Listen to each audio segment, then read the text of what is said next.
So on our website, our analytics page, we do Bitcoin per share, but very important to us, and where this all manifests and sort of comes to a head, is we measure how many jobs we create.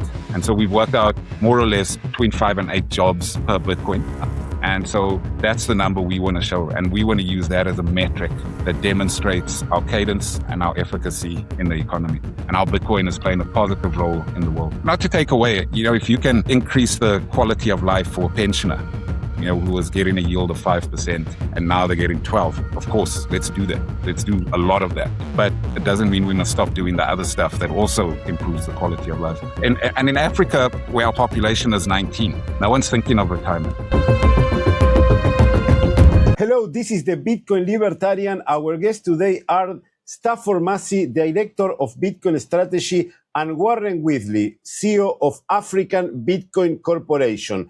Africa Bitcoin Corporation is the world's first Bitcoin-backed SME growth acceleration, a publicly listed finance services group that provides private credit and funding African businesses while holding Bitcoin as core reserve asset. This model bridges global capital with local opportunity in a way that's creating circular Bitcoin economies on the ground. Today, we will talk about their journey, why Africa is adopting Bitcoin differently than the West, and the mechanism of Africa Bitcoin Corporation's model and the future of money in emerging market. Guys, welcome.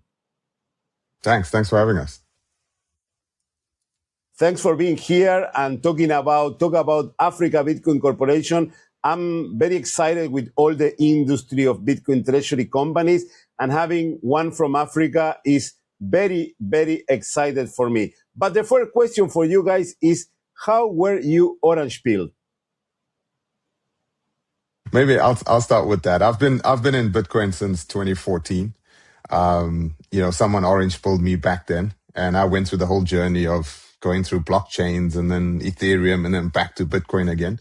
So I've been in it for quite a while, and I've been quite an outspoken supporter of Bitcoin on the business front in South Africa and Africa, engaging with leaders, engaging with regulators. And in my personal capacity, I get called into many executive rooms to talk about Bitcoin. And that's been happening for over the years. And Warren and I met actually at a business conference. And one of the keynotes that I was doing at the business conference was on Bitcoin. And this was early days. I think the first time I spoke at this particular conference about Bitcoin was at, I think it had gone down to about $15,000. That's the last time it went down to that level. And I was this big proponent. And then Warren was in the audience, and we went back and forth, and he started on his journey since then. So Warren, that's kind of my journey. I want to hear from your perspective. I think that question I've never actually heard answered from your perspective. How were you your orange pill journey? Let's hear that. So I'm a newbie, sadly. So I don't have the credentials to, fly that flag on any presentations. So I always hope the conversation doesn't come up. I've always interacted with financial markets. And so I used to trade shitcoins, and Bitcoin was one of them. So, I'd sell, buy in and buy out. But I never appreciated the attributes until probably as recently as 2 years ago, maybe 3. And that was when I started realizing just how you could take Bitcoin and use it as a component of a company's balance sheet. And that for me was the turning point, when I realized that no other asset like this can do the things for balance sheet that anything else in our history could have. And weeding through that and why that was different to, the assets I was familiar with, like gold, bonds, gilts, all those things, understanding how it interacted with the financial market systems, but more importantly, why you can't do this with Pokemon cards, or you can't do this with, Ethereum or any of those. As I cascaded through that journey, I became more and more orange pilled. And here we are today. We changed the name of a company, which is probably the highest signal of orange pilling you can get. Once you understand what you have to go through to change the name of a listed company to have Bitcoin in its name tells you we're here for the long term and not just a good time. Of course, and you are not a newbie. I think that if you are in Bitcoin, we are super early now. We know that almost less than 5% of the world population uses or holds Bitcoin. It means that we are super early. We are not newbies. And probably in 10, 15 years, we are going to be appointed as OG. So it's a good way. So let's move to the topic that we have for today, that is Africa Bitcoin Corporation. Walk us through what Africa Bitcoin Corporation actually does, and how does it work? How was it born? Good one. Yeah. I always enjoy hearing you tell the story, but let me go for it. So, Fernando, my history is a bit relevant here because that's the start of the tale, right? I've grown up in traditional finance, and the last chapter of my employed career was working in a wealth management business in a family office. And I would look after extremely rich families. And I realized that just how circular and small the capital markets were, and that only certain people got exposure to deals, only certain people could access capital to execute on those deals. And I then set out to start my own financial services business, initially so that I could get access to the deals, admittedly. So I would give advice to families in my personal basis. I started my own wealth management business. I had left a big investment bank. And that was a mechanism for me to get access to those deals, where instead of fees or a retainer, I would ask for a percentage of the deal as my compensation. That developed into establishing a business that could ultimately raise capital for entrepreneurs through crowdfunding and debt funding. And I invented actually this preferred capital structure that is used by Bitcoin Treasury companies now. But I used it with the underlying asset being some private alternative asset, and using that as a listed instrument to raise capital from the public to fund an entrepreneur. So I'll give you an example. We had a family restaurant who needed to raise money for their expansion. So my company would buy that business and raise the so my company would buy it, and we would raise the capital to pay for it by issuing listed instruments to the public, the customers, and to raise that capital. And they would sit with an instrument called a preferred ordinary share that gave them direct economic see-through to the underlying. So it was making private equity and alternative assets available to the retail public. Now, that developed into a private credit business because we realized quickly that most people don't like giving away percentages of their business. They don't want folks like me messing around with the management. And nor do I have the inclination or incentive or capacity, indeed, to do that. And so it developed into a private credit fund. Now, and so we give loans to SMEs right now. That's by and far the largest component of the business. But we also give them advice, sell them insurance, and that kind of thing. Now, for us to raise capital, we've got to go to the institutional markets. I've got to get mandates from pension funds or insurance companies or family offices. And that rate is depending. If you go to a pension fund, it might be 12%. If you go to a family office, it could be as high as 28%. Now, the cost at which I can secure secure capital directly impacts what I can charge the client, because I've got to have the margin to run the business, pay salaries, pay the rent. And that's where the light switch went on, when we realized that Bitcoin could be used to bring down my cost of capital.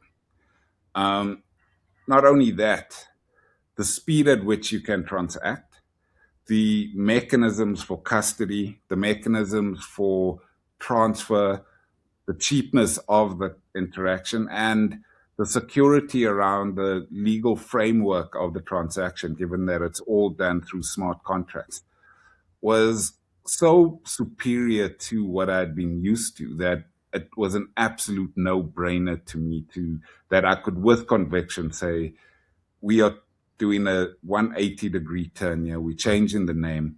We are moving forward, and this will be how we raise capital going forward.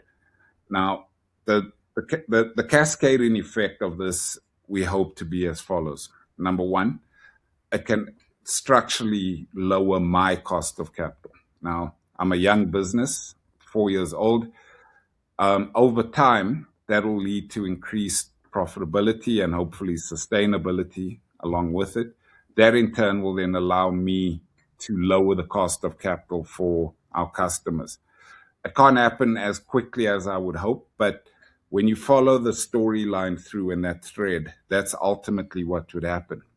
And that's, by the way, what Saifedean is sitting watching very closely to see if that narrative plays itself out. And indeed, it is already. We were able to sort of in a sandbox environment, because we've got to bring the regulators along with us, we're able to take our first few Bitcoin, do a loan. We use a number of mechanisms. We go to the market, we test what the big wholesale lenders are. We also look at DeFi protocols. But a transaction can be done in 3 minutes and cost 10 cents, right? That same process, if I tried it in the TradeFi world, could take 3 months. And that is unbelievable. And besides all of that, the cost reduced from 12% up here all the way down to, I think our first loan was around 4%. So that allowed me to, for that particular client who enjoyed or was lucky enough to be in that sandbox, his loan was dramatically cheaper than had he come through the TradeFi channels. So that's what we do. And we're going to deploy that mechanism, that, just architecting our balance sheet so that it's structurally lower than anyone else's, our cost of capital. Over time and with scale, we hope that it brings down the cost of capital for all African businesses over time. Because, of course, I don't need to be the sole provider, but for anyone else to compete, they're going to have to compete on cost. And so structurally, that should bring the cost down just by pure market dynamics. And if you want to chime in there, Steph. Yeah, let me say some things around how I kind of got into the business, and then we can position it relative to that. When Warren approached me, when I looked at the business, it was a very interesting business because it addresses something that's quite apparent once you look into it from a broad African perspective. So in Africa today, we suffer from a few things that I think leads to the underlying business case for the company. We have a lot of small and medium enterprises burgeoning. They underpin the economy, but it's a capital starved sector. It's a sector where the banks don't deploy capital. Neither do venture capitalists. So it's massive. I mean, some people have calculated it to be approximately $500 billion opportunity across the African continent. We are a very young continent. So the average age here is 19. We're the fastest growing. AI promises a lot of things for us in terms of what it can do for us. We love AI. We think AI will incur companies. We think it will incur work. It will spur innovation. It will create more jobs. But this innovation, this energy, this feeling when you come to Africa is something that, before it was called Africa Bitcoin Corporation, it was called Altvest Capital. When Warren approached me with the business, what excited me was this conviction that he had to create mechanisms and platforms to channel capital to these young people, these people that were unaddressed, that all they needed was access to capital. And when we looked at that broadly and I started to understand it, so as much as I perhaps orange pulled him, he kind of blue pulled me into TradeFi. And I started understanding traditional finance more, the underlying framework of traditional finance, and really understanding what was broken. And what was broken in Africa is the opportunity for Africa Bitcoin Corporation. And this is inverse from what you guys see in the Northern Hemisphere, in kind of the G8 countries, right? What you see is a world where you've got lots of capital, right? Your capital pools are very, very deep. So you're capital rich. Access to capital is not the issue. So what you starve from is yields. We have the exact opposite situation. We have low capital, but we yield rich. Now, typically when you look at that just one dimensionally, you'll think, okay, the yields are very high in Africa, therefore risk. No, the yield in Africa is very high because I think there's a lack of understanding of the opportunities associated with what's happening in our continent. So if you accept some of the underlying characteristics of youngest place in the world, average age is 19, massive economic escalation in terms of growth, population growth. We're going to be 2 billion by 2030. Right now, we're sitting at 1.5 billion. We're the fastest growing in the world. So if you take a look at all those dynamics and you include all the basic commodities and resources that we have in the African continent, and then you add artificial intelligence, this creates the underlying underpin and substrate to the opportunity. If you can build an engine on top of that to unlock cheaper capital. And that's what Warren figured out is here's Bitcoin. So yeah, I'm maybe the Bitcoin Maxi, but what he figured out was how to take this thing and extract fiat capital out of it and deploy that fiat capital at a very low interest rate when you're getting it into a very high yielding opportunity. And so what we do versus say Michael Saylor has strategy and what he's doing and what we see with all the other Bitcoin treasury companies, which we love because we think it's very fascinating to watch them operate. They're taking Bitcoin and they're generating yield. So Michael Saylor takes STRC and he gives you a high yield. He gives you 11 to 12% yield. Strive does it with SATA and they generate yield. And then they pay out that yield on a bi-monthly basis. That's very fascinating for us. That would never work in Africa because Africa is not yield starved. Our bonds, Warren shares information with us quite often. And again, I keep being blue pulled into this world. And he did some analysis on the bond market. Our bonds pay out 20% per annum. So why would you deploy capital into a risky environment as a bank or a large institution when you can just go buy a government bond and you're going to get that return? So what we've done is we've taken a look at what these Bitcoin treasury companies are doing. And when Warren and I went to, I think it was 2 years ago, we went to Orlando and we went to go watch Michael Saylor and the strategy team do their first strategy conference. And we sat in the audience and we tried to decipher how could that generating of yield using Bitcoin work in Africa. And we realized, we had the inverse opportunity. And the inverse opportunity was to take the Bitcoin and not sit on the Bitcoin. We don't want to sit on the Bitcoin and wait for the number to go up and build up some type of capital value to issue out a set of preferreds that generates yield that attracts low income or low yield markets. That doesn't work here. So what we have as a market was very high yields all around us. And when you have very high yields, we're deploying capital today at 18 to 20%. So if you come for a loan to our lending private credit arm of the business, we'll give you a loan as an SME at 18 to 20%. That's a cheap loan. And that's extraordinary when you go to the Northern Hemisphere and you tell them about these yields, their eyebrows raise. Yeah, 18 to 20% is compared to our competitors. We're sometimes 50% cheaper than some of the short-term loans that you can get, right? So you go north of our border and it gets worse. You talk about 18 to 20% per annum in South Africa. You go to Zimbabwe, it's 18 to 20% per month. So the opportunity for us is if we can find businesses that can survive under those high yielding environments, and we can take Bitcoin as collateral. And like Warren said, we've never had collateral like it before. We've never had something that we could take anywhere in the world as collateral and show it to someone and say, hey, can I securitize fiat against this collateral? And actually extract it out of that collateral at a sub 5% interest rate. That's extraordinary for us. That's why we say Bitcoin in Africa is a little bit different from Bitcoin anywhere else in the world.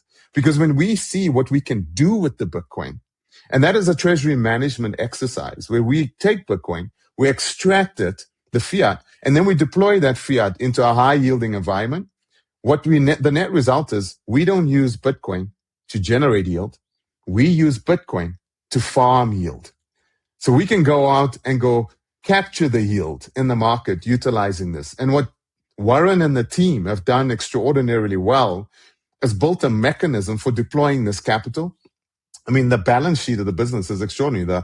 The loan book it's a beautiful loan book. And again, people's eyebrows raise when we go north of the Northern Hemisphere and we say, we've been doing this for 3 years as a listed company. Our loan book has a default rate of less than 1%.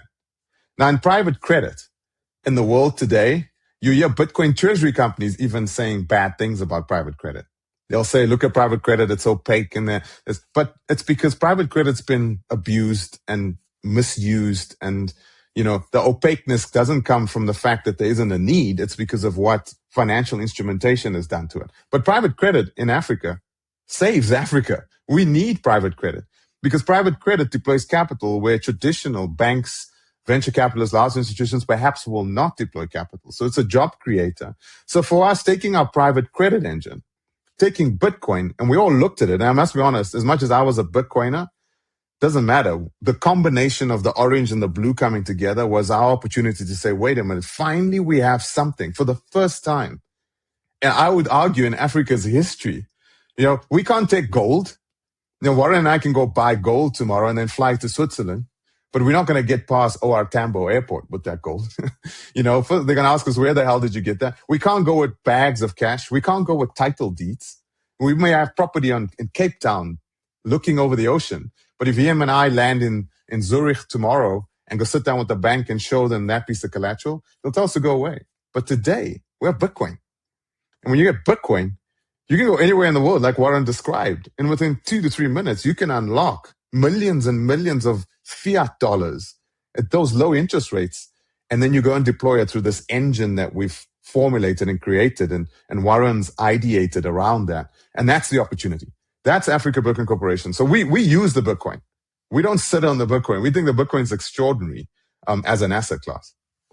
Yeah, it's amazing because you can. I was talking about a few years ago when all this Bitcoin Treasury business started, that any company in the world can be created, any treasury with the typical advantage of the market. For example, I'm based in Hong Kong, and as you know, I can get a credit with my phone now, a private loan paying 4% yearly interest rate. But I am from Argentina, so I understand what you're talking about, the credit. It's very difficult for business get funding. It's very difficult for business get credit. And when they get credit, they get an insane interest rate. So if you can do this, it's an amazing advantage. And can you explain how is the engine that you talk about of African Bitcoin Treasury Company? So there's one of my favorite slides is, of course, our flywheel, because it's a flywheel that finally actually spins and keeps spinning. It's like one of those perpetual motion flywheels, and it's really quite simple. The engine is we need to get Bitcoin, right? So, and deliberately we've done it quite slowly. So we've only got 5 on the balance sheet, but the reason for that is we've structured ourselves across many jurisdictions, and so we've got many compliance burdens to deal with. We think it's worth it because we need access points for pension funds across Africa. But the idea then is to raise equity to buy Bitcoin. We think that's the second best way to buy Bitcoin. The best way is to buy it using our profits. Now, how do we generate the profits? It's quite simple. We find a client and we give them a loan at 18%. To that same client, we will provide a suite of financial services, maybe credit life insurance. If the entrepreneur dies, we don't want to take the business from his family. Or if he has a disaster, we don't want to liquidate him or call up personal guarantees. So we sell him credit life and credit insurance, and maybe key man insurance. We look after his employees. Now, financial services, insurance, credit all have a very high cost to deploy in Africa. And the reason is those are all capital intensive businesses. And so the margins are usually quite thin. So if you're an insurance company in Africa, you only survive if you can insure millions and millions of lives. However, that changes if I can lower the cost of capital. And that's what we use the Bitcoin for. So we take our Bitcoin, we sweat the Bitcoin. We don't sweat it as much as you would think. So we only take out very conservative loan to value ratios against that. So I need a lot of Bitcoin and to do this at scale. But what it does do, it does allow me to give them a cheaper loan, because my cost is now not 12, it's 5. I can give them a cheaper insurance product because I don't need to hold as much capital, or I don't need to reserve as much, so I can do insurance cheaper. I can offer them investment savings products because I can keep the capital adequacy reserves that an investment company needs on its balance sheet. So architecting and embedding Bitcoin into our balance sheet structurally lowers our cost of capital.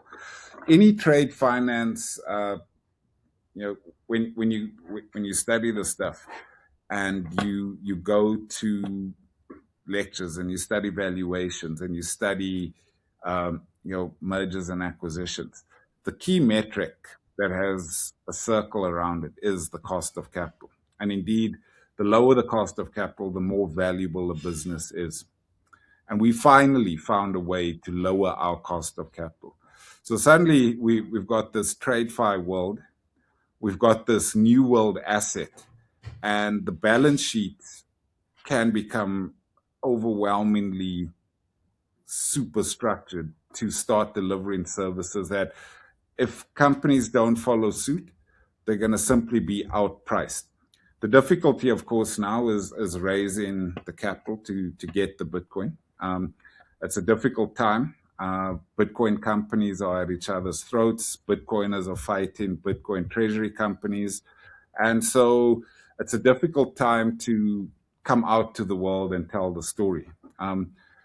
Having said that, we are planning to list in London in the next couple of weeks, and the reception amongst the investment community has been favorable.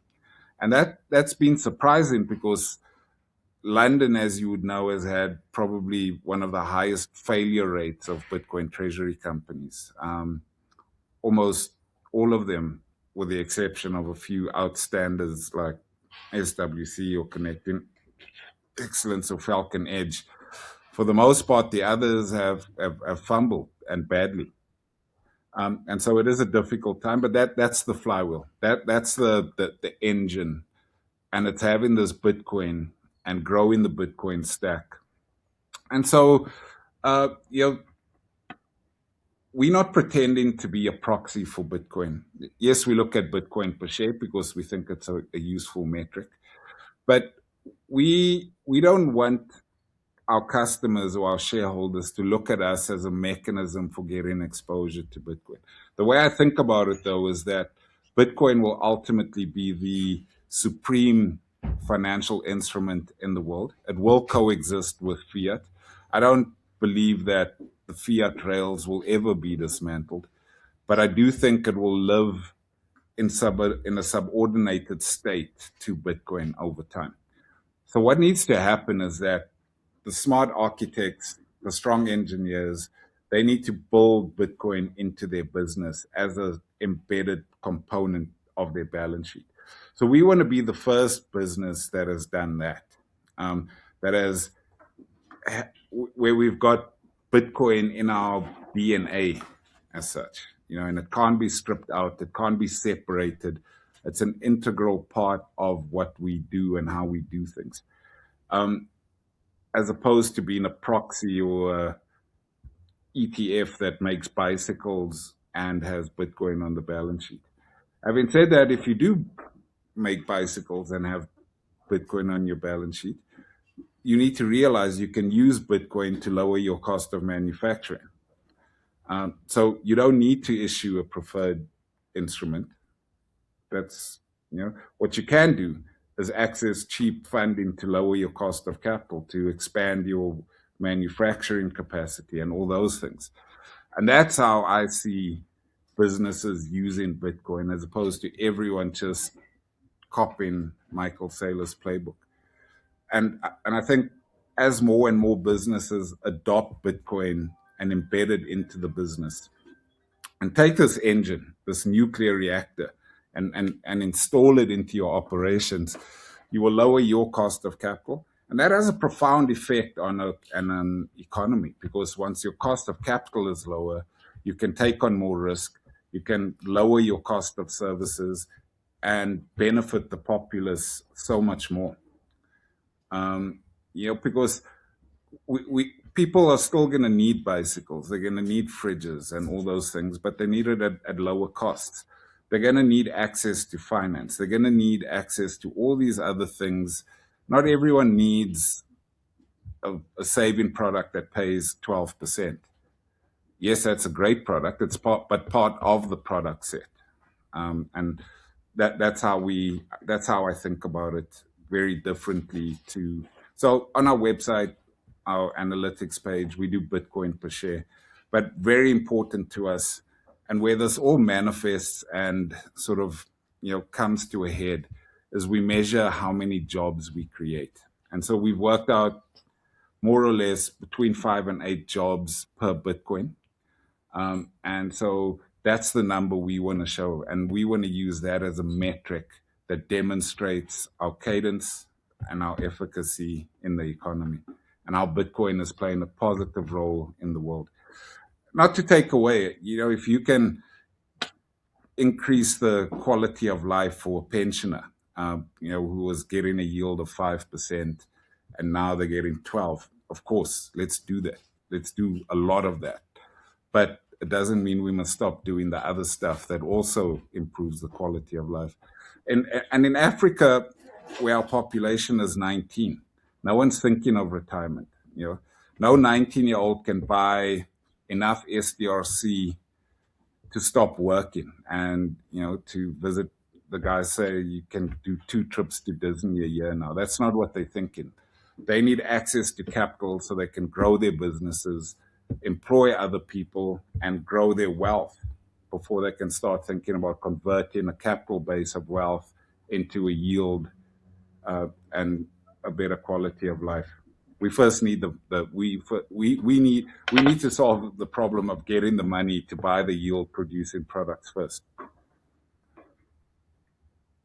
Yes, no, totally understand that. It's, again, as I said, it's different between what happens in the North Hemisphere, how when people needs to start thinking on how to preserve their wealth, or even what happened in the retirement. But as you said, in Africa, that there are a lot of opportunities to grow as the population is young.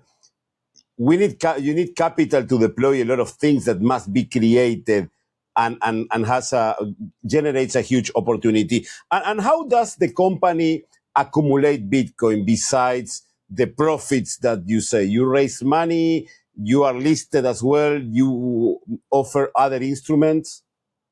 Yeah, so let me jump in there. I'll take that one. So one of our strategies is to improve. So we are a JSE listed company, number one. Number two is we've gone out and listed across multiple international jurisdictions. So we listed on OTCQB right now in the United States.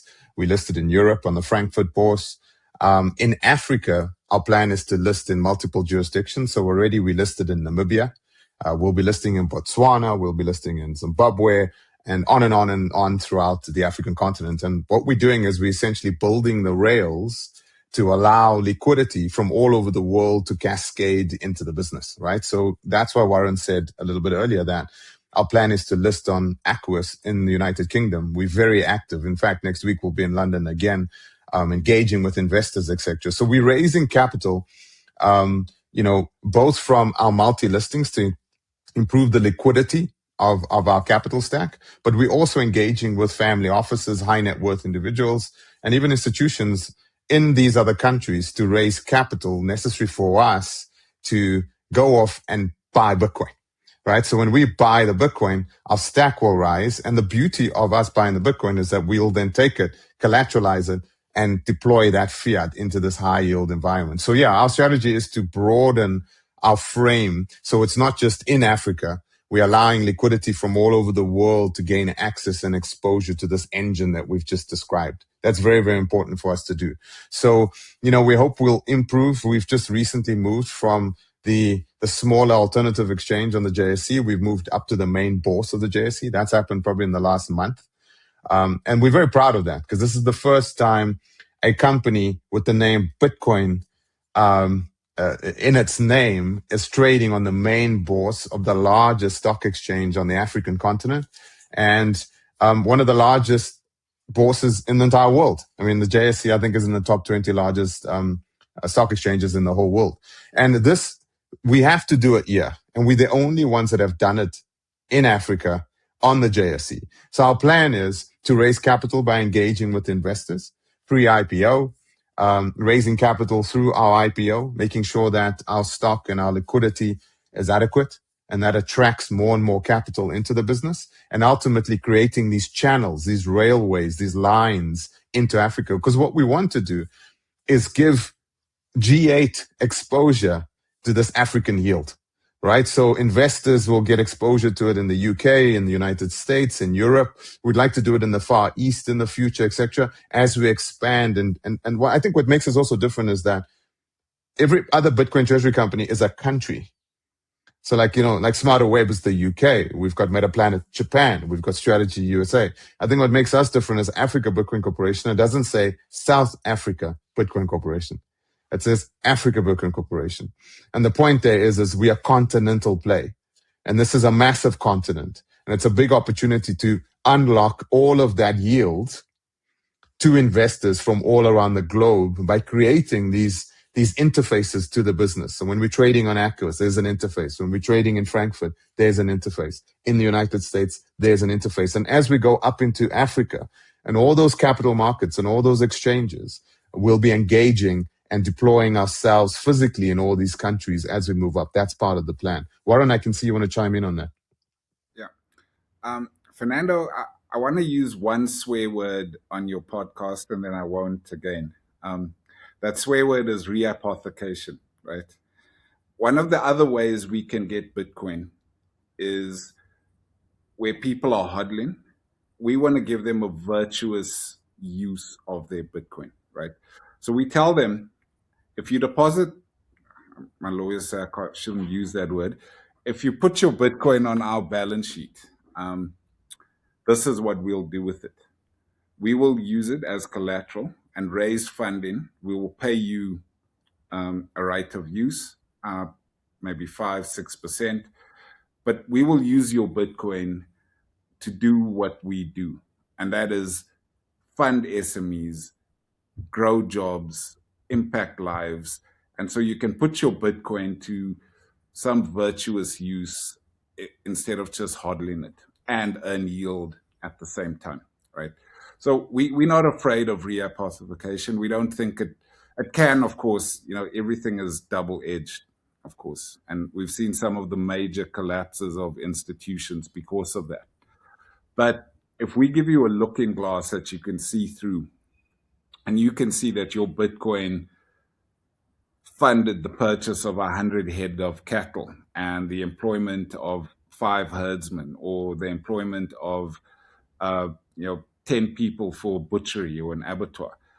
I think that is something that Bitcoiners will ultimately get behind and tolerate some rehypothecation for that benefit, particularly because it's now becoming a structural part of the economy. And it's maybe not in a way that they envisaged, but in a way that I think will ultimately play out. And so those are 2 products. We're still testing them with our regulators, but one is a Bitcoin yield product where you can place your Bitcoin with us and we'll pay you a yield.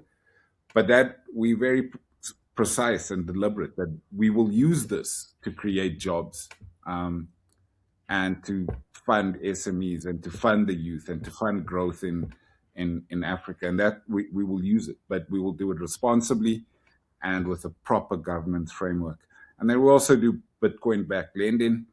And again, you can do it without Rehype, but if you do allow us to Rehype, we can lower the cost of your capital and use the difference again in pursuance of our virtuous objectives.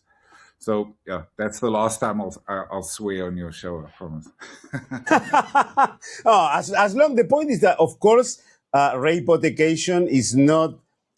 I always, when I have my show and I talk to my audience, I always say, be careful if you lend your Bitcoin or that they don't use as rehypothecation. The point is, what do you rehypothecate for? If you are using this capital and probably you are able as a big company to rehypothecate the Bitcoin and get a lower interest rate than a person, and you can use the money for expansion of the business, of businesses, and in a real world scenarios, not just rehypothecated to pay the investors. I think it's something, of course, it has a risk, and if the people understand the risk, I think it's a way that we live in a free world. I love free markets, and as long as anyone understands the risk that is exposed to, I don't see as a bad word. Different is as you are creating a business around them, and you have a strong business model. It's not just, okay, I'm an exchange, you put your Bitcoin here and we pay you a yield, and we just rehypothecate to pay you the shield that also only works when Bitcoin goes up. I think that this is a way, and it's a good way to be transparent on the audience of what they can expect. Do you want to add anything else, Stafford? Yeah, what I like to just say about this is, you'll notice we don't have a fear of spending, using, collateralizing Bitcoin. When you go when we go to big Bitcoin conferences, we always see folks like, you hold your Bitcoin, you hold it, you hodl, you hodl, you hodl. In Africa, outside of our business, you see circular economies emerging. You go to Bitcoin Ikasi, you go to Kenya, there's so many places where people are using it as a medium of exchange. In Africa, Bitcoin is already doing what you folks in the Northern Hemisphere are forecasting that it will do. Like, it will become a medium of exchange. In the future, perhaps it will become a unit of account. Well, I can take you to places where we live here in South Africa. I can take you to places in Africa where it is a medium of exchange. It is a unit of account. There are places where you go in Africa where if you have US dollars, kids will ask you for sats. We see children orange pilling tourists from the United Kingdom in these townships where a guy is coming into the township, a tourist, he wants to buy a little giraffe. And the child is telling him, no, I don't want your pounds. I don't want your credit card. Here's this QR code, and here's our Bitcoin. And he actually helps the person to buy Bitcoin so that person can pay in Bitcoin for what he's made. So we are not scared of utilizing this asset because to us, it's pristine capital. We've never had perfect money. In a world where, you live, example, you just picked up your phone and said, hey, I can get a short-term loan right now for less than like 4%, and I'm in Hong Kong. In that world, you're real careful. In fact, I would say you approach Bitcoin in a very skeuomorphic way. You're scared, you're worried, and what happens is you utilize this asset, and all you think about this asset is, how can I hold it to make sure that it goes up over time? So you're constantly watching the number. Bitcoin 80,000, yay. Bitcoin 60,000, oh no. X goes, everyone's worried about the price. Is this thing going to go away? Is it not real? We live in a world where fluctuations of 4 to 5%, inflation is not annual to us. That can be in an afternoon. That can be in a morning. When you live in Africa, you live broken money, like real broken money. So, and then finally you get something like Bitcoin. And what I always try to do is explain when we go to these conferences, the core value proposition of this asset. And I think what ABC is trying to do, Africa Bitcoin Corporation, we're trying to demonstrate that the core value proposition that this asset has is still so valuable. And I think sometimes we forget it because we're so worried about or focused on building preferred stacks or capital financial instrumentation that is very, very fascinating. You know, STRC, STRK, SATA, all of these. But at the end of the day, it's still Bitcoin. And we need to remember what Bitcoin was made for, what Bitcoin is, its properties around decentralization, immutability, not being able to be confiscated, no man can outprint your Bitcoin. It's predictable. It's definitively mathematically scarce. These attributes are still so valuable to us in Africa. Bitcoin has human impact where we live, not just financial impact. So if ABC is successful and we do this and we raise the necessary Bitcoin, Warren said it very clearly. We're not interested in a leaderboard. We look at this Bitcoin leaderboard stuff and we're like, we don't care about a leaderboard. We want a leaderboard, not of Bitcoin. We want a leaderboard of jobs, of human impact. It would be amazing if we got up and we stood next to Michael Saylor and he says he's got 1 million Bitcoin and we said we have 1 million jobs. See, our perspective is a little bit different in Africa because we have a different set of challenges down here. And our challenges are very humane. We're forced to look at human impact. You know, we always say the next Twitter is not going to come from Africa. The next, Anthropic is not going to come from Angola. But I think the next Twitter of water purification will come from here. The next OpenAI of agriculture will come from here. We're building things that have very real human impact and conviction-led orientated innovations. And what we're doing at ABC is we're creating a platform where we can unlock fiat capital at lower interest rates, deploy it into these environments. But simultaneously, we think it's an opportunity to create a portfolio of financial services around these. So if I'm lending you money, I can provide you insurance, not just for you as a founder, but also for your equipment, for your family, for the products and services, for your little ecosystem. So you can start building around this and mature up the business in Africa. And that's a massive, massive opportunity for us. So we're very excited because it's continental wide. It's significant in size. If you take a look at the size of the African continent, I think we have the opportunity because Warren and I grew up here. You can't bring another business so what's our competitive moat? Can you bring another private credit business into Africa and do it? It's difficult. We've done it now for 3 years. We've proven that we can do it responsibly.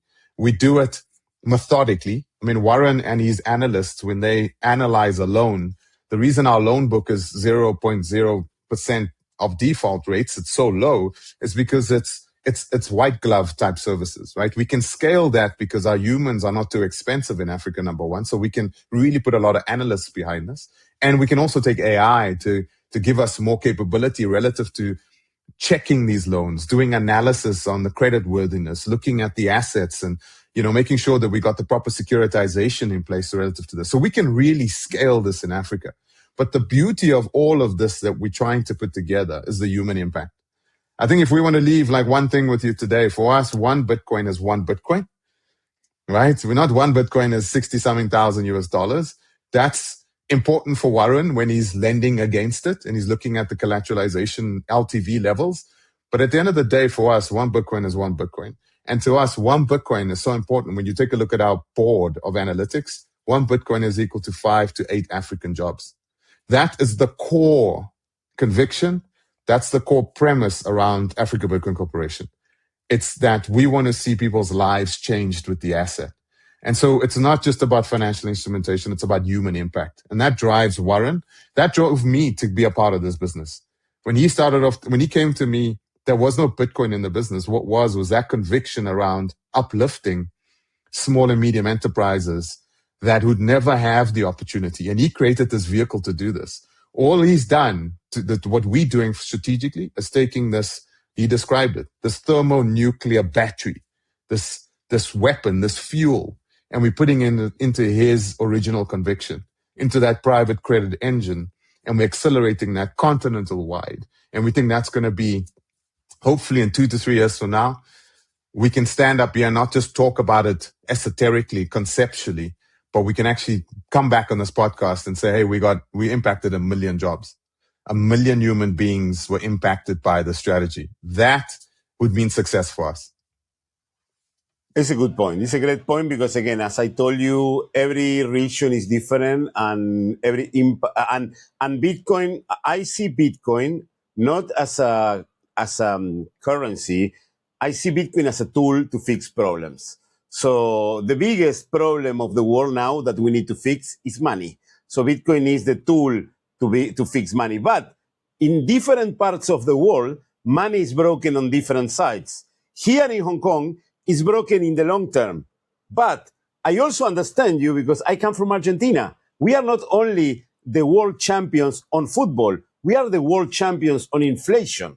So Yes. in an environment, as long as we are now lowering, I hope we are not anymore the world champions on inflation. I hope we continue being the world champions of football, but not on inflation. But we know what we need in each environment, and we know how Bitcoin can help in different environments, and how companies can work to use Bitcoin to solve the problems of different environments. And now I want to move forward to another topic that is hot today, because we saw the Treasury companies growing, especially last year during the spike from 70K to 126K on Bitcoin. I don't want to talk about bear markets and bull markets because Bitcoin is in a perpetual bull market since 2009 with corrections. So now we have a huge correction of 50%. And of course, companies, not only individuals, companies are being hit by this correction. How is your company sailing these rough waters that we are living in? And what are the expectations for the future? Good one. Yeah, no. All right. Okay, do you want me to no, go, please go ahead. Yeah. So, I mean, we think the Bitcoin chart is going to go up and to the right over time. So that's embedded in our thinking.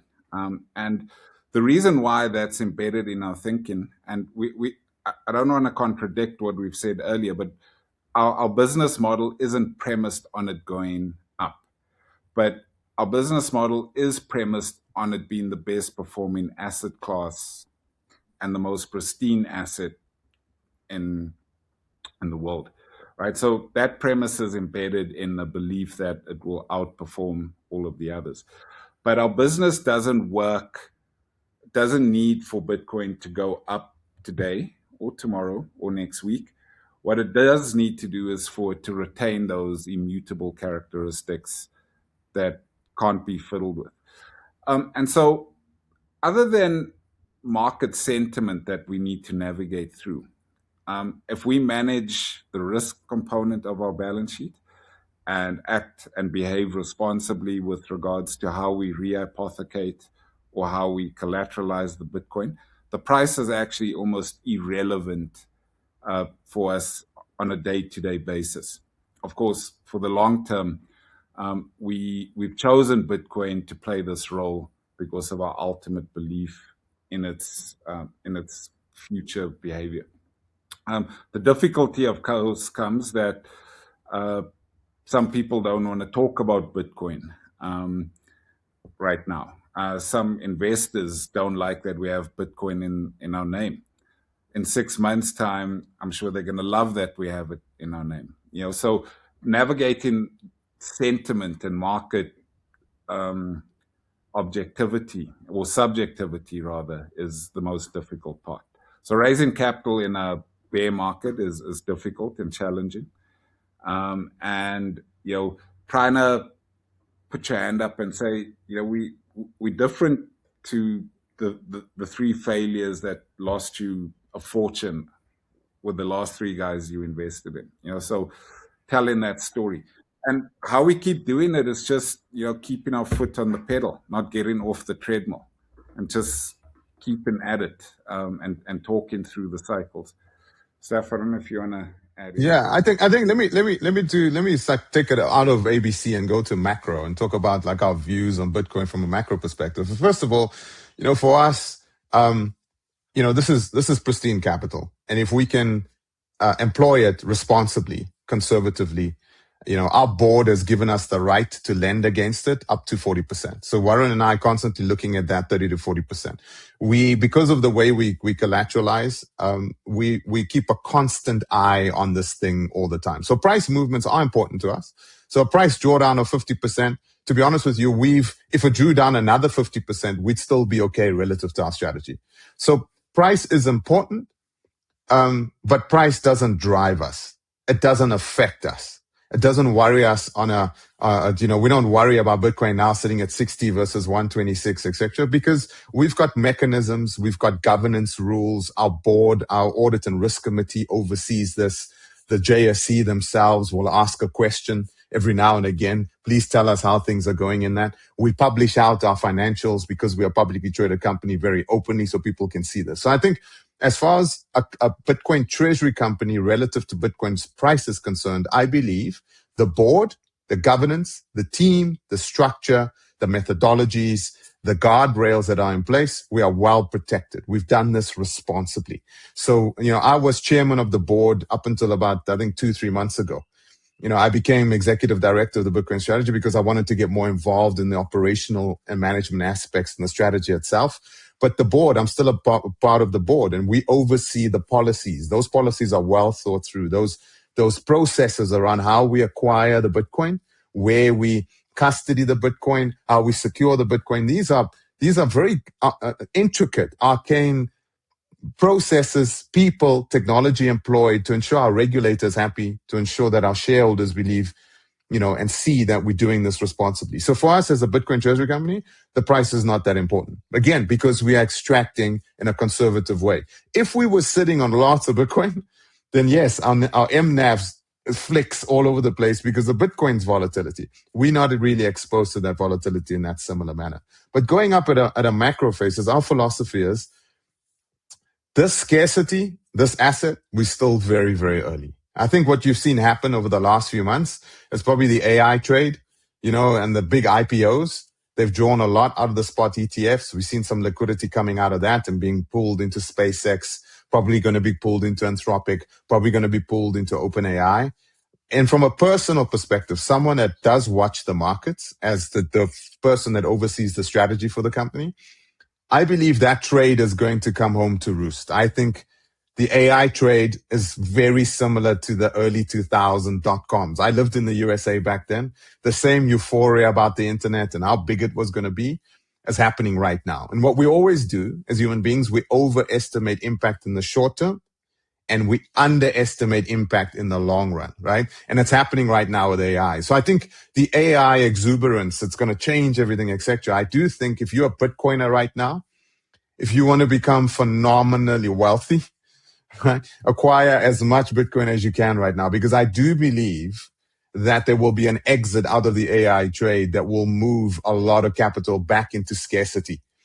And that scarcity, things like gold, things like Bitcoin are going to benefit tremendously. So yes, we do watch the macros and we do observe the price changes relative to these shifts, but we are watching the AI trade with a lot of suspicion. And we're very bullish on AI. We use it, etc. But we think there's a lot of exuberance. We think there's overvaluations there. We think there's a lot of fundamentals on the technology, on the pure financial side that doesn't really exist in those trades. So we do think there's going to be a pullback. And I think that pullback is going to be as big as 2008 from a crisis. That was subprime. I think this crisis could be much, much bigger. And so I think we'll be very well positioned relative to that. If my LTVs go from 40% down to 5% because Bitcoin went through the roof, it gives me access to more collateral to deploy into my high yielding environment. So that's our view. This thing's not going to go away. It's only going to go up simply because who's going to save the day when those trades come home to roost? It's government. Government's going to print. They're going to have to save the financial institutions that have propped up these IPOs and all this euphoria.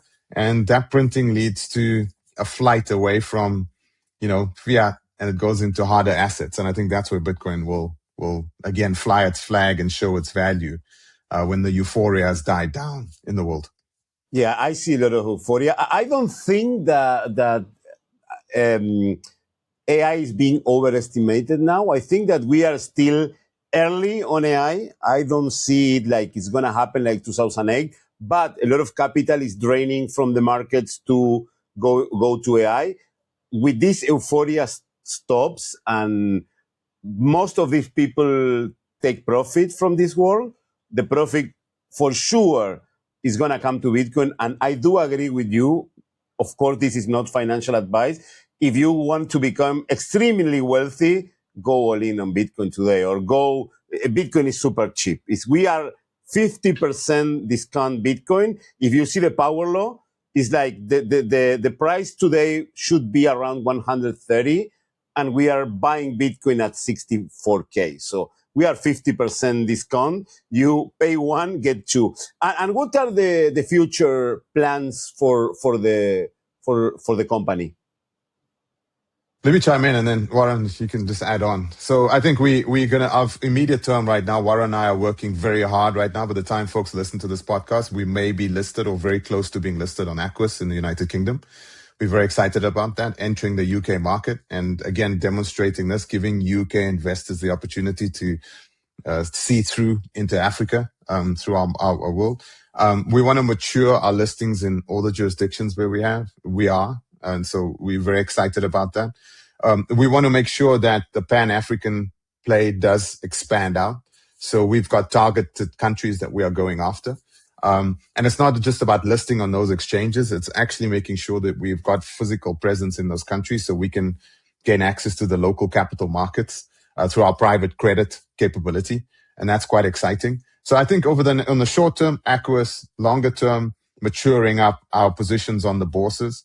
Maybe looking at more and more international exchanges over time, but definitely panning out and expanding out into that Pan-African footprint that we have. And I think for me, from a Bitcoin strategy perspective, I'm very excited about the capital inflows that will occur from our engagement with investors right now. I can't wait for us to raise the capital to truly take the substrate that we've built and to switch on the engine at scale. I'm very excited about that. I'm excited about week on week announcing both a Bitcoin buy and then in that same week demonstrating an SMME that we've impacted, showcasing here's a person that had a business that was like this and now this business is like that, and that was because of the strategy. And we want to do that week on week on week. We're excited about when the flywheel actually starts spinning at scale. Demonstrating this at scale is going to be that's why we're here. And that's very exciting for me from a strategic perspective. But Warren, as CEO, maybe you want to give us a view of what the world looks like for us here. Yeah. So, I mean, we tell a great story, right? The pressure now is to execute on that story. And that's what we're going to be focusing on with razor focus.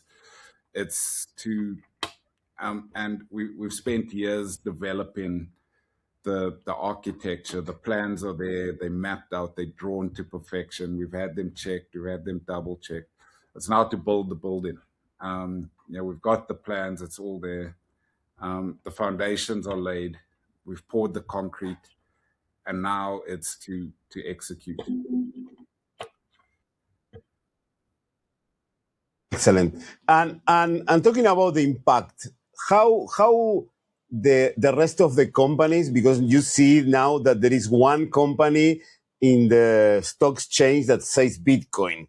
How was the impact into the rest of the companies and the rest of the investors in South Africa?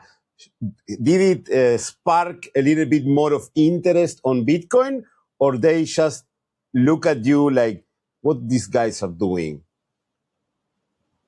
Let me take the first shot. South Africa has as many subsegments in our economic world. Like we've got segments of our industry that are as old and traditionalist as the Lloyds of London guys, and as established and as disinterested as those entities are in Bitcoin, they show a similar disdain for Bitcoin. So some people didn't blink, didn't raise an eyebrow. But at the same end, we've got some of the highest upuse and uptake of Bitcoin and some of the best exchanges, some of the best technology around using Bitcoin, some of the best applications of the L2 network, and they all popped up to have a look at what's happening, right? So the traditional big money, I bet they haven't even heard about us. They're worried about taking gold out of the earth, or selling tins of baked beans, or selling media. I don't think we've hit their radar yet, but for others, it has caused a lot. Certainly, our personal experience, our liquidity has increased dramatically. It's still not great, but from a year ago, we would have one trade every 6 weeks. We now at daily trades. So there has been a definitive awakening as to what we're doing. The JSE are interested, intellectually and academically interested. And we see it because they probe our stuff all the time. And not in a malicious way, but just it's like, tell us more. Like, what happens if this happens? So we enjoy a good, close working relationship with them. It can feel like you've been called to the principal's office more than your friends are. But we're okay with that, because I think that'll clear the path for everyone else who's going to try something similar or adopt similar strategies, which we want to happen, by the way, because if we can one day be denominating loans in Bitcoin and people repaying their loans in Bitcoin and them charging their customers in Bitcoin and running their working capital cycles in Bitcoin, that's going to create that world we all want, where Bitcoin is the substrate and the foundation. But for that to happen, someone needs to charge through the jungle and clear the path. And we're okay doing that. Yeah, it's been tough. It was tough, especially in the beginning. I mean, first of all, you got Bitcoin in your name. That's a big statement. So we've got funders like pension funds that do deploy capital into our business, and they're not allowed to touch Bitcoin. So we need to make sure that we had kind of delineated lines and we had segregation within the business, so they understood.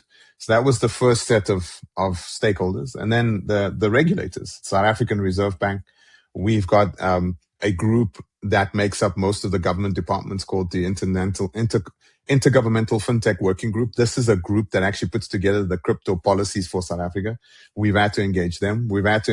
So it was, I think the fact that we managed to do this took us time, but it also demonstrates that the regulators have a level of confidence in us, that as a publicly traded company on the JSE, that we can have Bitcoin in our name, that we can announce a Bitcoin treasury, that we can employ Bitcoin the way we've done.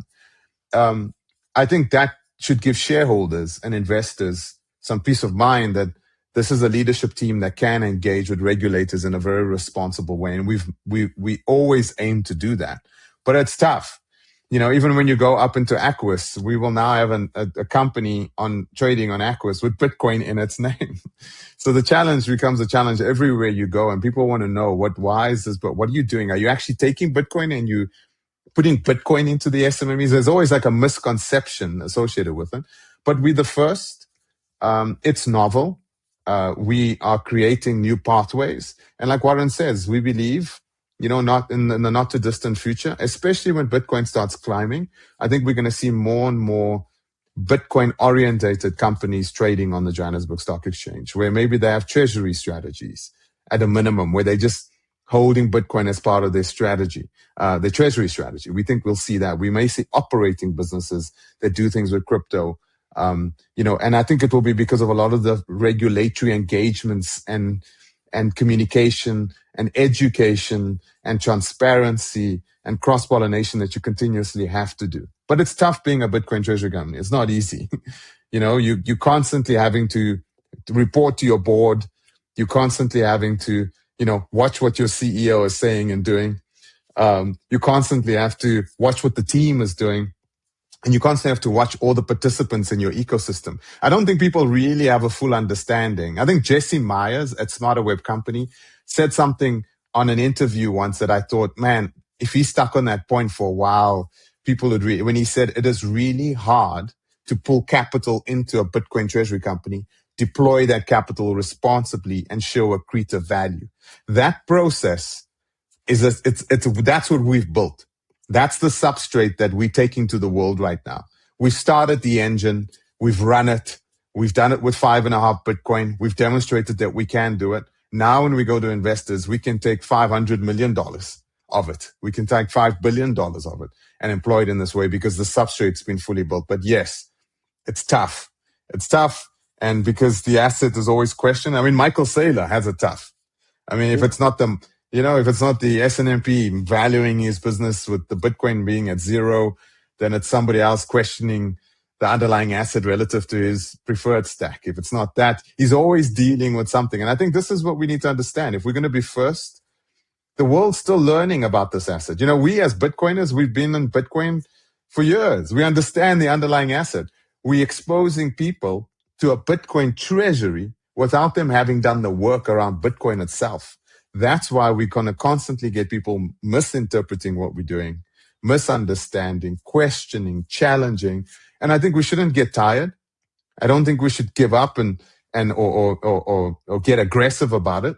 I think we need to breathe deep as Bitcoiners and understand that we need to bring the world along. And we need to be patient and explain the basics again, over and over and again. Sometimes that's boring, but you've got to do it. Of course, and that's why we are here every day educating people. And as a Bitcoin trader, you said that it's difficult for a Bitcoin treasury company because I see that Bitcoin treasury companies receive backlash from the traditional finance, but I also see that receive backlash from some Bitcoin communities, especially these hardcore Maxi that want to use Bitcoin as a medium of exchange. How is your relationship with the African communities like Bitcoin Ekasi or BTC Dada, that they are focused, okay, we are going to use Bitcoin, and this environment criticizes a lot the Bitcoin treasury companies? I'll jump in on that one first, Warren. I think what we did was, one of the things that was very important for us was getting Saifedean Ammous part of the team. So, last year when we engaged him at Bitcoin Amsterdam, the guy that wrote the Bitcoin standard, the fiat standard, and we told him about what we are doing inside of our business. What really resonated with Saifedean was what he wrote in those books, the Bitcoin standard and the fiat standard. Africa Bitcoin Corporation was actually bringing it to life. We were taking Bitcoin, we were bringing fiat to its knees, and we were deploying value in this very high impact way.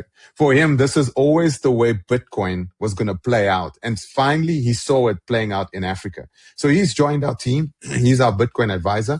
I think when he did that and we announced it, I think a lot of the Maxis, a lot of the folks that are pure Bitcoin, you buy and you hold, cold storage, that's what Bitcoin is all about. I think they stopped for a second. And they realized that we had someone that was very credible, because he is very credible with that crowd of people. And it gave us the opportunity to articulate our strategy to that community, especially in South Africa, to say we're not just a traditional Bitcoin treasury company that's just putting it on the balance sheet and potentially having to sell it all because of some particular reason. Because I think that's what the Maxis fear. And I think I feel that too, because I'm somewhat a Bitcoin Maxi too. When I see these large amounts of Bitcoin sitting in these treasury companies, I always worry that it could have a detrimental impact in the short term if these people have to liquidate their Bitcoin because their businesses don't make sense. And I think the Maxis have been partially correct. They were warning us that this is not what we want to see happening, etc. So what we have done, traditional finance has picked up this asset, has run with it, and we have seen some very irresponsible things happen. And I think as Maxis, we've gone through the FTX bust. We saw Mt. Gox before that. We've seen how people take our asset, our Bitcoin, and utilize it, in a bad way. And so I think I understand where Bitcoin Maxis come from. And I think we've engaged with them in a very empathetic way. We understand, but we doing what we're doing with the Bitcoin, I think there's no Maxi in the world that would frown around what we're doing, because we're not asking for people to buy our equity so we can buy Bitcoin and just have more Bitcoin. We're buying Bitcoin so we can have human impact. And I think they see that we're supportive. They see that we're utilizing Bitcoin for the good. And I think they're very supportive. So I would say our relationship with the Bitcoin Maxi community in South Africa is very, very good, very open. We engage with them at events. When Stafford was out here in South Africa, they were at the events. They watched what he was saying. They keep watching what we're doing. But I think we're always going to have to prove ourselves to them, because they're watching to make sure we're doing what we say. And I'm a Maxi too, by the way. I'm a Bitcoin Maxi too and through and through. And the only reason this strategy resonated with Warren was because of the human impact story associated with it. If this was simply a Bitcoin treasury company that was simply buying Bitcoin for the sake of buying Bitcoin, and its core business had no connection to the Bitcoin, I don't think I would have been a part of it. I don't think I would have been interested in it, because that I don't understand. And that I fear. And I think it would be a justifiable fear. So, but doing what we're doing with it, I think gives the Maxis an opportunity to pause. And we've seen it on some of the community groups, on some of the forums. We're actually seeing them saying positive things about Africa Bitcoin Corporation, which is great. That they see we being responsible. We're not just, trying to use the asset for bad reasons. So yeah, I think we have a good relationship with the Maxis down here. Excellent. Yeah, I think that the problem are not the Bitcoin treasury companies, are the Bitcoin treasury companies that are not correctly managed. So if you don't manage correctly, not even every company, I think that's the problem. But I think that the Bitcoin treasuries have a lot of impact, especially in the growth of Bitcoin, in a market cap of Bitcoin itself, and also the growth of Bitcoin as an asset for people and companies that they didn't know, or they saw Bitcoin as a way for, I don't know, illegal things. And now if they see more companies listed that have Bitcoin in the balance sheet, it's going to be great. And to start finishing the conversation, I want to ask you, how do you see the future of the Bitcoin treasury companies in general, and especially in Africa? And what does it need a Bitcoin treasury company to be successful? Go ahead, Warren. So, I think that as guys' conviction grows, we'll see them deploying their strategies in different ways, and developing their own flavors of how they use Bitcoin for their own business, right? We were quite deliberate to not try and replicate what Saylor or some of the other guys are doing, while being very observant and respectful of the lessons that we could learn from their business models. So I think that'll happen over time. It's going to need conviction, and it's going to need precisely what you said, that each region is going to need a different application of using Bitcoin in solving their particular problem sets. And I think people will start uncovering those over time, because while France and England may seem precisely the same from a high macro G8 level, they'll figure ways that they need to use it differently over time. And I think the same will happen in Africa. I think if our test case proves successful, I think we might see rapid adoption by companies in Africa. Though, we the only qualification to that is it does take a lot of additional compliance. And in a country or a continent that is already filled with red tape and unnecessary bureaucracy, accepting anything more may prove to be a moat for us for some time, or prohibitive for people entering the space, because our compliance burden is more than doubled over the last 18 months, right? Having the Bitcoin on the balance sheet has categorically exceeded our compliance requirements, and because it's just added a whole new wing to the palace that needs to be cleaned and taken care of and maintained and that kind of thing. So there is that. But, Bitcoin is growing substantially. Our regulators and our lawmakers are grappling with it daily. And there's tension between business and regulators. And you can see that's bringing it to the surface as well. So more people are reading about it, more people are understanding it, more people are understanding the implications of things that they probably never thought about in their lives. I don't think my 24-year-old son had ever thought about exchange controls until he realized that if I move my Bitcoin from my SA exchange to one in London, I potentially could go to jail if I didn't get the requisite approval. And then you start thinking, well, why do we have that law in SA? And so it's generating discussions, it's generating debate, and it's having people grapple with issues about finance that they didn't otherwise think about. So I do think all of this is going to spur adoption. Once you start having a debate about exchange controls and you realize I could move my Bitcoin in seconds to another jurisdiction, suddenly he realizes that he can't do that with his Pokemon card collection.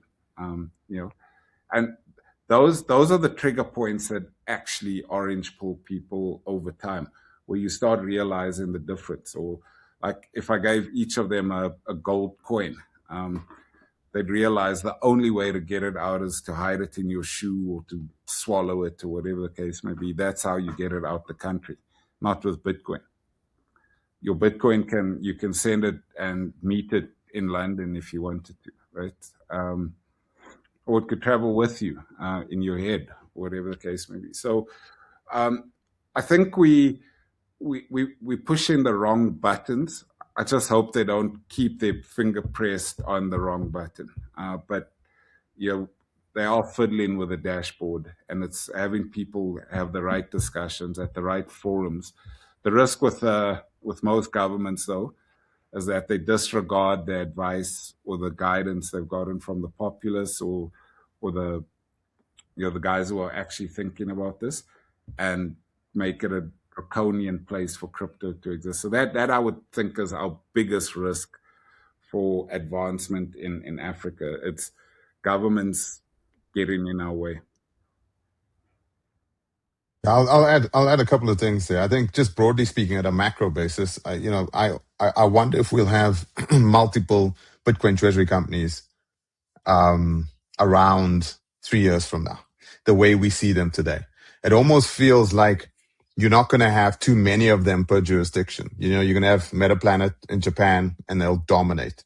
I think you'll have Strategy in the United States and it will dominate. Maybe you'll have Strive and it'll come along and do sort of what they do, similar to what they do, but that market is big enough that it can accommodate probably 2 or 3 of those.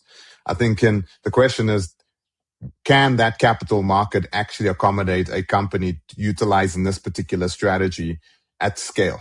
That's a big question that people always have to. So would I go to Metaplanet right now and try to list the company and compete with, go to Japan and try to compete with Metaplanet? I think that's a bad idea. It's probably not going to happen. So I do think we're not going to see many of this. We saw a lot happen all over the place, and you can kind of see in England, you've got Smarter Web Company and you've got a couple of smaller other ones, but Smarter Web is kind of the company that we're going to expect to be around. I think they will build a beautiful business associated with it because they've got great leaders. Jesse and the guys, they are doing Andrew, they're doing good things there. Simon and the team with Dylan in Japan doing what they're doing. Michael Saylor doing Strive. You got Matt, you got Ben Workman, these are amazing leaders. And that's what a Bitcoin treasury company needs. It needs a dream team. a team that understands how to execute, a team that can demonstrate that they can do this responsibly, articulate the strategy. I don't know if we're going to see too many of those. I would be skeptical of that. But I wonder if we're not going to see a lot of consolidation. I think we're going to, over the short term, I'm going to see, like the smaller Bitcoin treasury companies, I think companies like us would perhaps look at the smaller guys and perhaps consume their Bitcoin.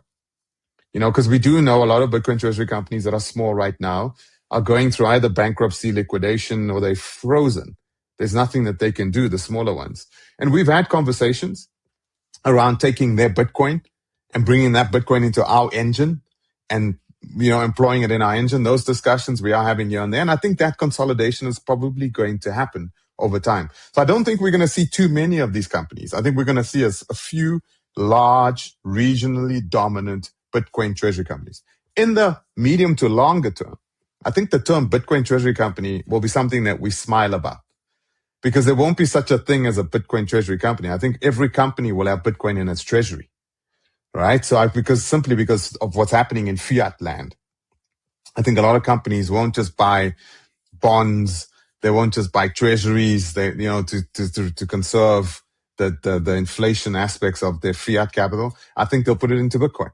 So I hope in the long term, the term Bitcoin treasury company falls away and we have treasuries that have Bitcoin inside of them. That's how I see it. But I do think we're still going to see a lot of pain in the Bitcoin treasury world. I think you're going to see a lot of consolidation, as well as you're going to see a lot of success. I think you're going to see outliers breaking out and being very successful.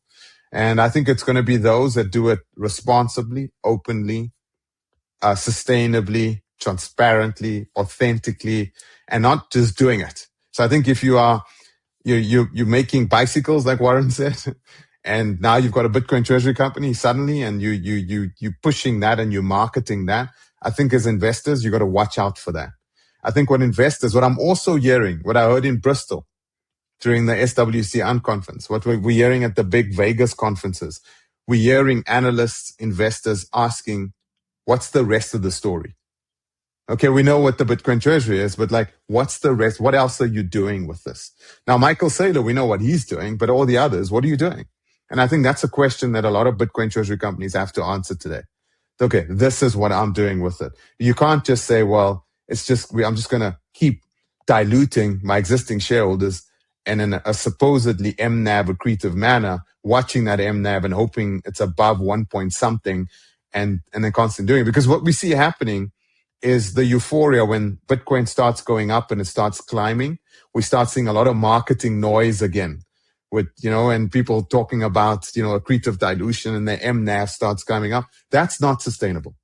We got to see businesses doing something with the Bitcoin that shows yield outside of just hodling the Bitcoin. Because I don't think that's a Bitcoin treasury's core play, just hodling and then hoping you can build up a big enough hoard of Bitcoin where you can start doing a preferred and going after particular markets. I think that's the Saylor play. Will that work everywhere? Don't know. Definitely won't work in Africa. So as far as we're concerned, we're going to just keep doing what we're doing. We think we've got a very large total addressable market.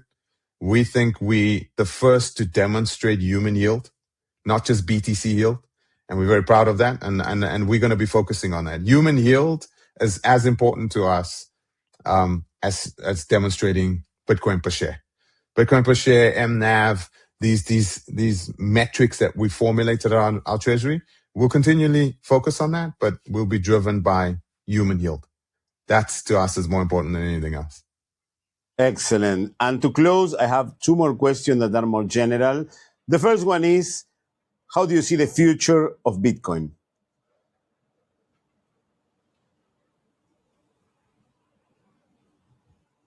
Wait, you're on mute. I can't hear you. Yeah? I think it's mute.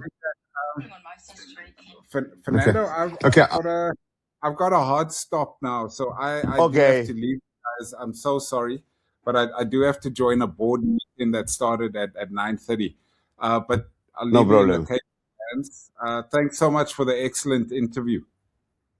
Thank you very much. Thanks, Warren. Okay, so let's go for it. So the question is, where do I see Bitcoin? Where do I see Bitcoin?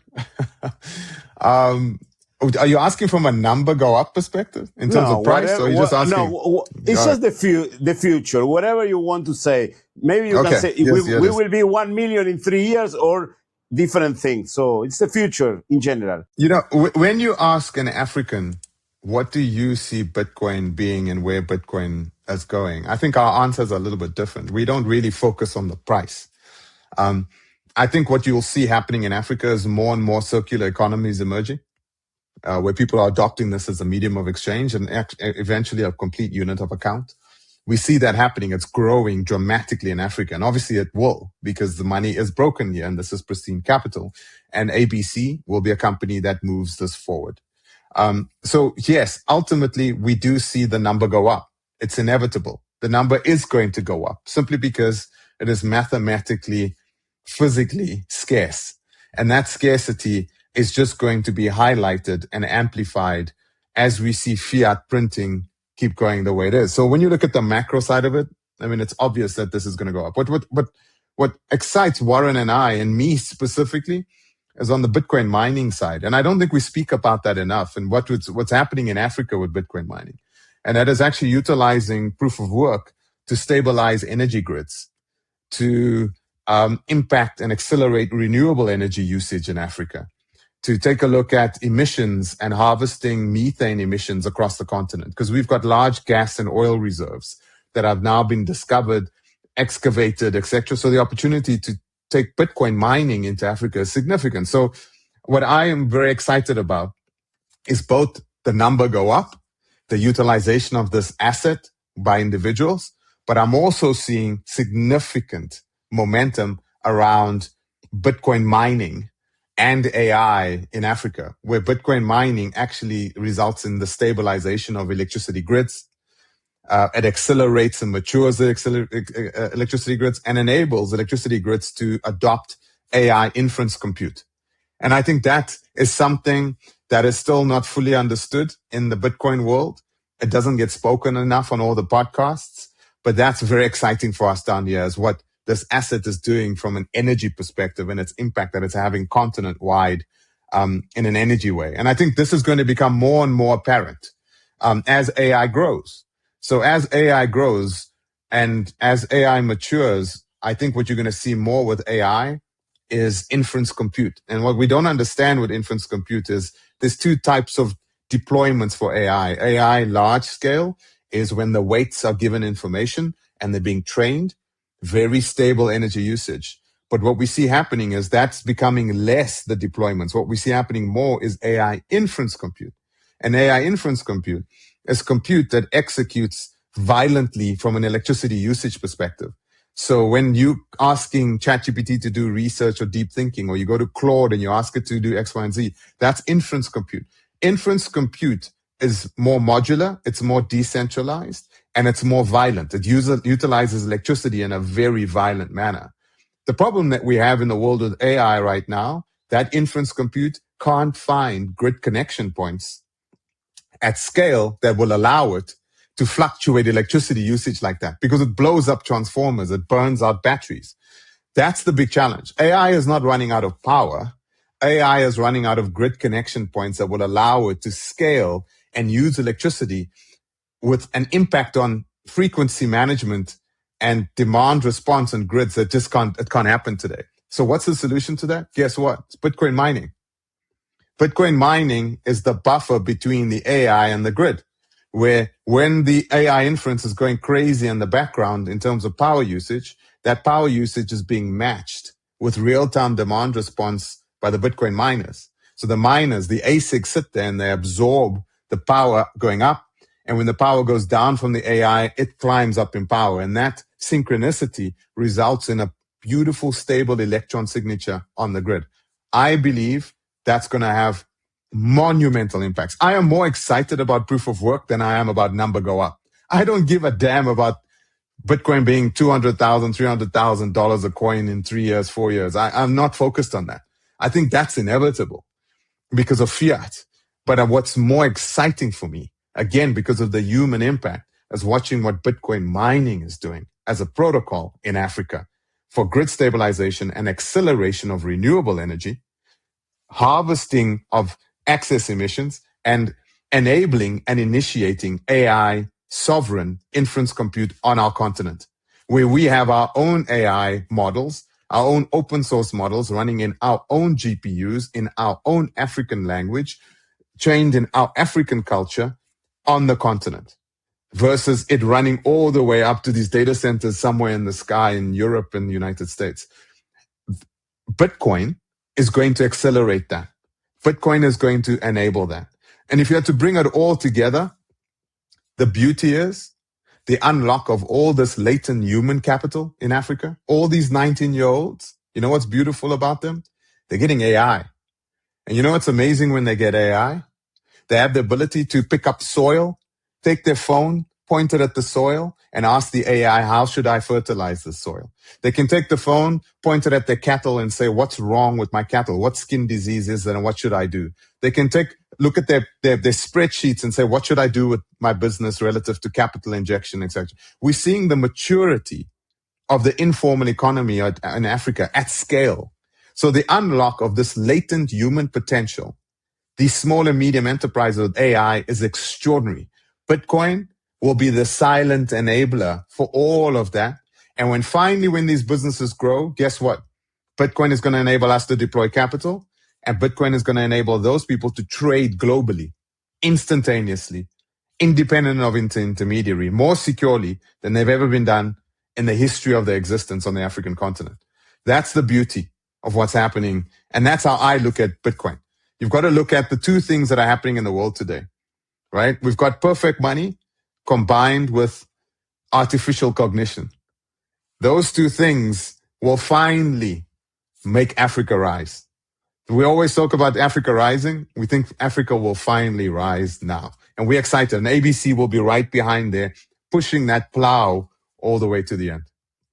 Excellent. And the last question is, if you had the chance to sit down with Satoshi Nakamoto, what would you ask or what would you say to him, to her, or to them? I've never been asked that. Such a good question. I think what I would say is, thank you. There was a time before 2008 in Africa, and there was a time after 2008 in Africa. Before 2008, we had no hope. We had no opportunities. We had no true hope. We had no mathematical opportunity. After 2008, it is hope. And thank you for discovering this. Thank you for walking away from it. Thank you for doing it. And yeah, what the human impact that this thing is having is extraordinary. And I think I would tell him, and he probably would know this because we've seen Hal Finney and some of the guys talk about this. But to us here as an African, there was the wheel, there was fire, there was the wheel, and now there's Bitcoin. And that's what it means to us. For us, Bitcoin is hope. It's money. It's freedom. It's mobility. It's extraordinary. I mean, I spoke to the founder of Machankura, the guys that built the SMS. It's a tool that you can buy and sell Bitcoin over SMS. And I asked him, I said, what do you see the impact of Bitcoin having in the communities that adopt Machankura? We had a discussion, and what I picked up in that discussion was something quite beautiful. He said, the young people in the African villages that adopt Bitcoin and they use Machankura, they tend not to leave. The yearn to immigrate goes away.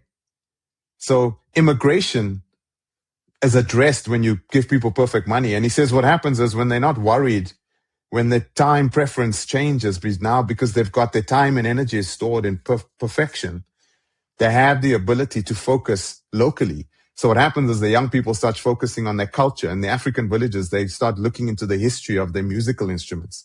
They start looking into the history of their clothing, and they start going deeper into their culture. So you see what perfect money does. Perfect money changes human behavior. It changes how you act. It changes your time preference. It lowers your time preferences. It makes you, when you're paying in Satoshis, you don't buy rubbish. In our circular economies that we see, one of the things that we notice is that the rubbish, the physical rubbish, the plastic bags, it minimizes when people go on the Bitcoin standard. Because, when people have fiat, they buy Temu and Shein and rubbish because their money has no value. Subconsciously, they don't value it. But when they've got sats, they take time. They're introspective. What they buy needs to be qualitative. And what happens is it changes who you are. It changes your outlook on life.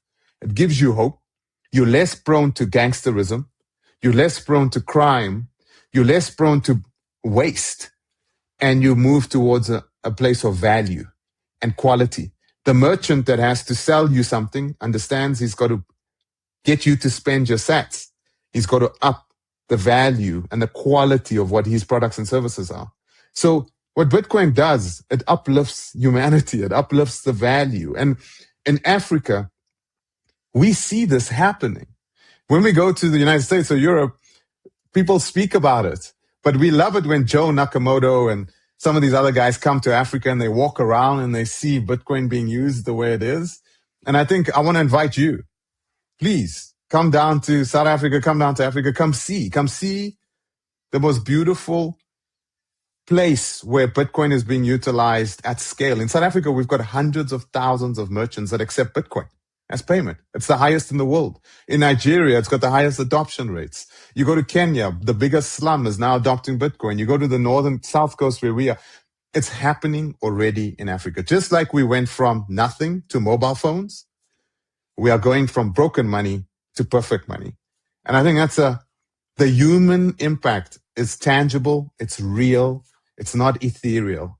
And I think it's playing out in Africa. And I would invite all the Bitcoiners to come and see it down here. And us as a Bitcoin Treasury company, we built on this Satoshi Nakamoto. What he did, what he gave us, at the end of the day, I would thank him for hope. I would thank him for giving hope back. Excellent. Great reflection. And I would love to go to Africa because I've never been to Africa, only stop over with a plane in my journey from Asia to South America and record a podcast over there. I would love to go one day because, of course, I interviewed a lot of people doing circular economies, doing tools for the Bitcoin development in Africa that I was so excited because we shared some things between Africa and Latin America, but Africa is much more underdeveloped. And in Latin America, we need Bitcoin to escape from inflation. But in Africa, you need Bitcoin to trade. And all the things that were built around Bitcoin in Africa are amazing. And I hope to see them in person someday. So, Stafford, thank you very much for your time. Warren, that has to leave, thank you very much for your time. Anything else you want to add and how people can contact you? Yeah, AfricaBitcoinCorporation.com. Warren at AfricaBitcoinCorporation.com. Stafford at Africa Bitcoin Corporation. If you're interested in investing, finding out more, a lot of our things are on our website, our financials, the data about the company, everything that the investor presentation, etc. It's all on the company. We're very excited to be listing in the United Kingdom soon. That's our big priority right now. And hello world, we're coming, and we're going to demonstrate why Bitcoin was made for us. I always say that Bitcoin was made for us. You guys may be using it. You may be a little bit ahead of us right now, but this thing was made for us. And watch out. Excellent. Thank you very much for your time again. Have a great day. Hope tonight South Africa defeats Czech Republic. And thank you. And I hope in a couple of months we can record another episode talking the improvement and how everything is going in Africa Bitcoin Corporation. Thank you so much for this opportunity. Appreciate it. Thank you for your time, and thank you to everyone who is on the other side. If you like the episode, give us a like, subscribe to our channel, follow us on social media, follow our guest also on social media, because doing so, you help us a lot on painting the world orange. Share this episode with the people you love. Share this episode with the people you hate, because we must give the orange pill to 8 billion people. See you in the next episode. Stay humble, stack sats, and remember, we are all Satoshi.